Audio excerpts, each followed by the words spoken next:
Hello everyone, I hope you are doing well. So इसमें हम देखेंगे अपने जो जीके मेंस में आपके 2018 से 2023 तक के जो आपके एसेस पूछे गए हैं उनको हम थोड़ा देखेंगे यहाँ पे। और एक स्ट्रैटेजी हम यहाँ पे देखेंगे कि कैसे आपको ये स्ट्रैटेजी आपकी वर्क करनी चाहिए। जैसे कि आपको पता है कि आपका जो ऐसे का पेपर होता है ये आपका एक कंपलसरी पेपर रहता है। 3 घंटे का पेपर होता है, 250 मार्क्स का होता है।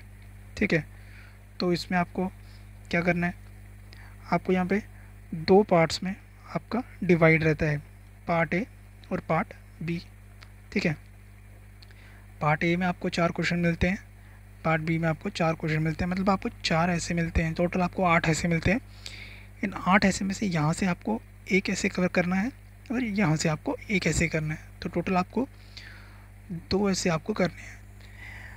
हर एक ऐसे का आपको वर्ड लिमिट होती है, आपको 1100 से 1200 वर्ड तक का आपको ऐसे लिखना होता है और आपको हर एक ऐसे में आपको 1.5 आवर्स में ये लिखना है। ठीक है, तो एक ऐसे अगर आप 1.5 घंटे में लिखते हैं तो 2 ऐसे आपको 1200 वर्ड के, यानी कि आपको जो टोटल 2400 या 2500 वर्ड आपको 3 घंटे में लिखना है।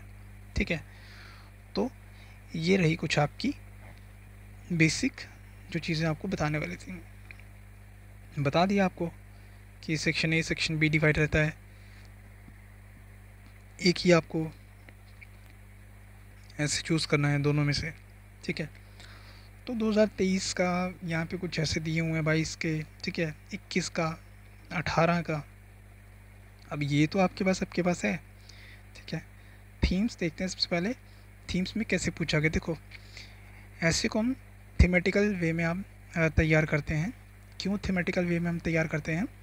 क्योंकि थीम्स एक ऐसा पर्सपेक्टिव है कि जैसे हम आपको मान लो कि एक थीम है, आपको गवर्नेंस, मान लो आपको सोशल जस्टिस एक थीम है।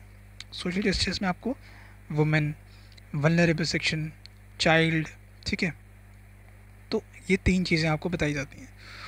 तो वुमेन से रिलेटेड जितनी भी चीज़ें आपको आपको जो कंटेंट होगा वो आपको वहाँ मिल जाएगा। वल्नरेबल सेक्शंस का जितना कंटेंट है आप उसको तैयार कर लोगे, चाइल्ड का जितना कॉन्सेप्ट है आप उसको तैयार कर लोगे। फिर जब आप कल को आप आपको कोई भी थेमेटिकल वल्नरेबल सेक्शन पे कोई भी ऐसे आएगा तो थीम आपके पास रेडी है, कंटेंट आपके पास रेडी है, आप उस कंटेंट को बिना डरे और बिना टाइम वेस्ट किए हुए आप उसको लिख सकते हैं अपने अपने ऐसे में या अपने आंसर्स में। अब देखो यहाँ पे थीमेटिकल वे में सबसे पहले यहाँ पे गवर्नेंस एंड सिविक एंगेजमेंट के ऊपर ये आपको ऐसे आपके पूछे गए हैं। एक थीम ये है, जो ब्रॉडर थीम मैं आपको यहाँ पे बता रहा हूँ। ठीक है, ये सबसे ब्रॉडर थीम है। इस ब्रॉडर थीम में क्या है कि आपको एक कैसे पूछा गया था, we are not just a consumer of a good governance, we must be active participants, co-creators, shaping a better future. ठीक है, तो गुड गवर्नेंस पे क्वेश्चन पूछा गया।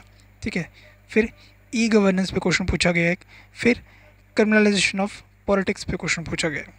पॉलिटिक्स भी, जो पॉलिटिकल जो सिस्टम है उसमें जो लोग बैठे हुए हैं वो आपकी गवर्नेंस देख रहे हैं। ठीक है, तो वो भी इसमें इंक्लूड होता है। तो या इसको आप अलग से भी, जो पॉलिटिक्स एक थीम है, ठीक है, आप उसको भी इसमें इंक्लूड उसको अलग से कर सकते हैं अगर आप आपकी मर्ज़ी है। ठीक है, तो ई गवर्नेंस पे क्या था, अफोर्डेबिलिटी, एक्सेसिबिलिटी, एश्योरेंस, अकाउंटेबिलिटी, ठीक है, और डिलीवर्ड, कि ये चीज़ें होनी चाहिए। तो अब ऐसे आप इस ऐसे को आप अपना यहाँ पे थीम्स में डिवाइड कर सकते हैं। आपको पता है कि ऐसे के लिए आपको जो पेजेस मिलते हैं उसमें आपको कहा जाता है कि एक पेज पे आपको 2 से ज़्यादा पैराग्राफ नहीं होने चाहिए। ठीक है, जैसे आपका एक पैरा यहाँ से ख़त्म हो रहा है, फिर दूसरा पैरा आपका नीचे से शुरू होना चाहिए। ठीक है, तो यहाँ से आपका ऐसे 2-2 पैरा में आप कंक्लूड करते जाइए। ठीक है, तो ये सारा कुछ ऐसे रहता है। अब फिर दूसरा थीम्स क्या है, तीसरी थीम मंगा लेते हैं क्योंकि हमने पॉलिटिक्स को अलग कर दिया यहाँ से। तीसरी थीम हमारी क्या है, एजुकेशन एंड ह्यूमन डेवलपमेंट। मतलब हम ये कह सकते हैं कि हम इसको सोशल वेलबींग हम इसको कह सकते हैं। क्या essence of education is the transform mirrors into windows expanding our views beyond self reflection. ठीक है, 2023 का आपको ऐसे पूछा गया है, बिल्कुल इसी था। अच्छा, ऐसे था, और इसको आप अलग अलग कोड्स आप इसमें यूज़ करके आप इसको लिख सकते थे। फिर एक ऐसे आपको पूछा गया डायरेक्शन विच एजुकेशन, फिर से एजुकेशन, ठीक है। Starts man with determine its future life, ठीक है। 2018 में education is only a mean to an end, 2018 कैसे ये 2022 में भी सेम चीज़ पूछी गई। The power of question is basic of all human progress, ठीक है, ह्यूमन डेवलपमेंट पे, ठीक है। तो आपको पता लग गया कि ह्यूमन डेवलपमेंट एक थीम है, एजुकेशन एक थीम है। तो ऐसे ही आपको ये चीज़ें आपको प्रिपेयर करनी है आपकी थीमेटिकल वाइज। देखो थीम वाइज जब आप चीज़ें करते हो तो उसमें आपको इजी हो जाती हैं चीज़ें, ठीक है। फिर आपको हर एक चीज़ का अलग अलग से आपको नोट्स नहीं बनाने पड़ते। अब यहाँ पे इकॉनमी एंड डेवलपमेंट, देखो ये पीडीएफ्स आपको कहाँ मिलेंगे? ये पीडीएफ्स हमारे चैनल पे सिंस मार्च से हमारे ये वहाँ पे पड़े हैं, फेब मार्च से पड़े हैं। तो जाओ थोड़ी सर्च करो, चैनल पे मिल जाएगा आपको। अच्छा, अब इकॉनमी और डेवलपमेंट पे आते हैं, जैसे वीक का सेक्शन हो गया, ठीक है। उस पर पूछा जाता है nothing as weak government as inflation, ठीक है। तो ये क्या ऐसे पूछा जाता है, no nation was ever ruined by trade, ठीक है। ये आपका शायद से यूपीएससी को कॉपी किया उन्होंने, तो वहाँ से भी कुछ ऐसे पूछा गया था। India 5 trillion economy, impact of subsidies on Indian economy, digital India development, privatization of profit making public sectors, a boon और अ बैन। तो इसमें आप एक काम करिएगा, आप नीति आयोग की रिपोर्ट है, नीति आयोग की रिपोर्ट है इंडिया एट 47 कुछ ऐसी रिपोर्ट है, वो आप देख लीजिएगा। तो 75 कुछ ऐसे, तो आप वो देख लीजिएगा, उसमें आपको थीम्स काफ़ी हैं, वहाँ पे आपको एग्जांपल्स आपको मिल जाएंगे, ठीक है। तो ये poverty, gender equality, gender inequality, ठीक है, ह्यूमन राइट्स, ह्यूमन वैल्यूज़, तो ये कुछ टॉपिक्स थे, सोशल जस्टिस एंड इक्वालिटी, ठीक है। उस पर ये थीम्स, देखो यार थीम्स कितनी सिंपल सिंपल सीधी सी थीम्स आपको पूछी गई हैं, और इन थीम्स को आप प्रिपेयर कर लोगे, इन थीम्स पे आपको ऐसे आ जाएगा। क्यों इतना ज़्यादा टाइम वेस्ट करना, या क्यों इतने ज़्यादा बल्कि नोट्स पढ़ने।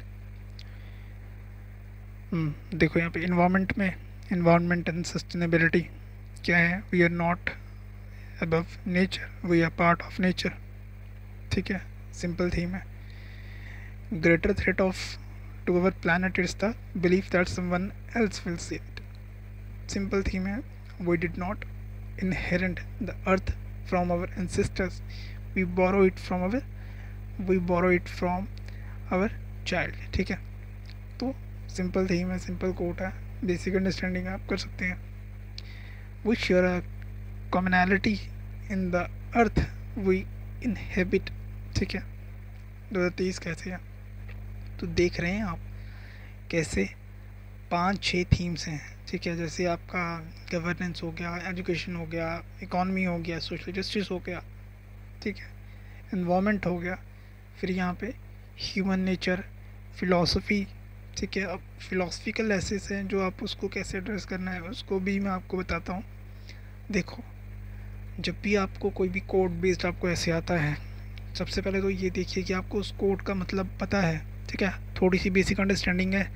फिर वहाँ से स्टोरीज़ को लोग क्या करते हैं कि जो बेसिक नॉर्मल थीम्स पे क्वेश्चन ऐसे पूछा जाता है उसमें भी स्टोरीज ऐड करना शुरू हो जाते हैं, ठीक है, चीज़ें मतलब फालतू की चीज़ें ऐड करना शुरू कर देते हैं। हर जगह ये चीज़ नहीं करनी होती, सबसे इम्पॉर्टेंट है वहाँ पे करो जहाँ पे ज़रूरत है, ठीक है। कोड बेस्ड ऐसे होगी, ठीक है। फिर लोग क्या करते हैं, लोग उसको बॉक्सेस बनाना शुरू कर देते हैं, वो चीज़ें मत करो। हेडिंग्स डालना शुरू कर देते हैं, ऐसे में ऐसे उसको ऐसे ही रहने दो, ठीक है, ऐसे को ऐसे रहने दो, उसको आंसर मत बनाओ।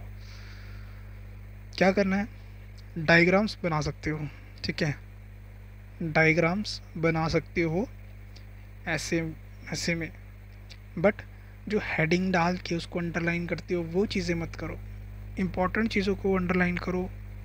एक मैंने आपको बताया जो बच्चे ऐसे वो पूरा हेडिंग डालते हैं फिर उसके नीचे ऐसे पॉइंट वाइज लिखते हैं, वो चीज़ें मत करो, उसको आंसर मत बनाओ। ऐसे को ऐसे की तरह ट्रीट करो, ठीक है। टॉपिक पे स्टिक रहो, ठीक ठीक है। जो टॉपिक पूछा गया है, अगर हेल्थ पे पूछा गया है हेल्थ पे स्टिक रहो, अगर एजुकेशन पे पूछा गया है एजुकेशन पे स्टिक रहो। ये नहीं है कि एजुकेशन पे पूछा गया है तो आप वो फालतू की चीज़ें ऐड कर रहे हो उसमें, स्टोरीज ऐड कर रहे हो उसमें। सीधा एजुकेशन पे पूछा गया, भाई एजुकेशन पे आंसर लिखो। फिर बच्चे कहते हैं कि नंबर नहीं मिले। नंबर कहाँ से मिलेंगे? जो चीज़ पूछी गई थी उसको आप एड्रेस ही नहीं कर रहे, आप अलग अलग चीज़ों को उसमें एड्रेस कर रहे हैं। तो ये चीज़ देखनी पड़ेगी। फिर role of people and technology. Technology पे मतलब भर भर के ऐसे पूछे जाते हैं, हर बार आपको एक या दो ऐसे आपको मिल जाता है। एक टेक्नोलॉजी पूछा जाएगा, एक पूछा जाएगा आपको ऐसे, कोई भी ऐसे पूछा जाएगा आपको फ्यूचर ऑफ इंडिया। ठीक है, future of India. Future of India पे कैसे ऐसे पूछा जाएगा?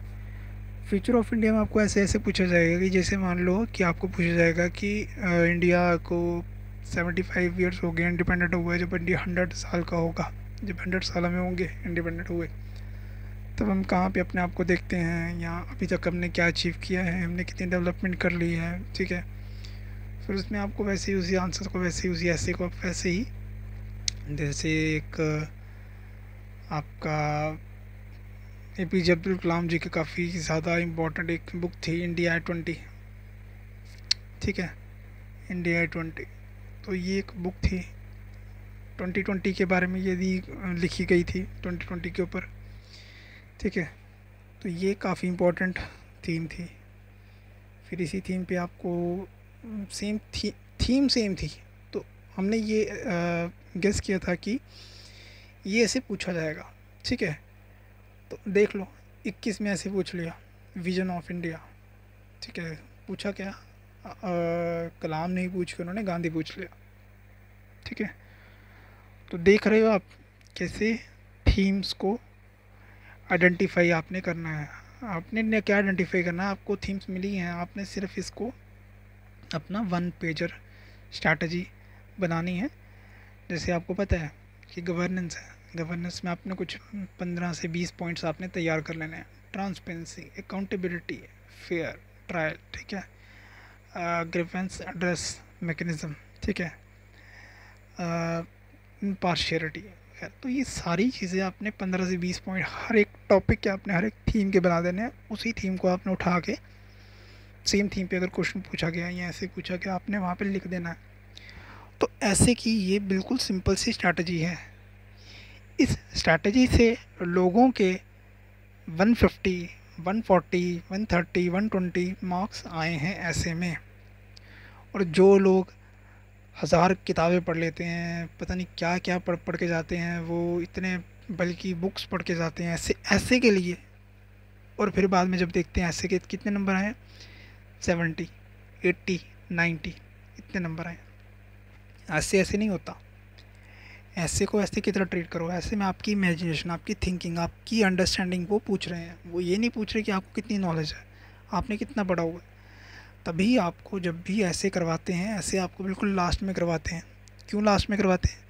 कि आपका GS 1, 2, 3, 4 आपका हो जाए, आपका ऑप्शनल कंप्लीट हो जाए, फिर आपको लगे पता कि अच्छा जो मैंने एक्यूमुलेट की है, जो जितनी नॉलेज मैंने एक्यूमुलेट की है, उस नॉलेज को अगर एक फ्री माइंड से सोचा जाए, तो फ्री माइंड में कोई भी टॉपिक मेरे को पूछा जाएगा तो मैं उसको ऐसे लिख सकता हूँ या लिख सकती हूँ। ठीक है, तो ऐसे की स्ट्रैटेजी आपको समझ आ गई। क्या है? थीम्स हैं, हर थीम्स पे 15 से 20 पॉइंट्स आपको 1 पेजर नोट स्ट्रैटेजी जो है वो उस पर आपको बनाने हैं। और जो आपको फिर उसी कंटेंट को आपको हर जगह यूज़ करना है। अच्छा, हमारी तरफ से भी हम इनमें कुछ कंटेंट है वो हम आपको पॉइंटर्स प्रोवाइड कर देंगे। उन्हीं पॉइंटर्स को आप लिखिए और आपको नंबर अच्छे से मिल जाएंगे। कोई भी थीम, उसी थीम पे अगर आपको आंसर पूछा जाता है तो एड्रेस करिए। ठीक है, छोड़िए मत। एक पेज पे 2 पैरा से ज़्यादा नहीं होने चाहिए, जैसे कि आपको बताया। ठीक है, तो आई होप अब आपको ऐसे के बारे में थोड़ी क्लैरिटी मिली होगी कि ऐसे को कैसे एड्रेस करना है और कैसे इसमें ये इंश्योर करना है कि आपके मार्क्स बढ़ सकें। ठीक है, 1, 2, 3 में उलझे रहोगे, GS 1, 2, 3 में उलझे रहोगे जो मेन कंपोनेंट है साइंटिफिक पेपर है, जहाँ से अच्छे नंबर आ सकते हैं, एथिक्स हो गया, ऐसे हो गया, ऑप्शनल हो गया, नहीं करोगे तो रेस में पीछे हो जाओगे। ठीक है, इजी कंपोनेंट्स हैं, अच्छे से करो, अपना मार्क्स इम्प्रूवमेंट करो, अपने चांसेस बढ़ाओ मेंस में। ठीक है, बाकी मिलता हूँ आपको नेक्स्ट डे में। Till then thank you and have a great day, bye bye.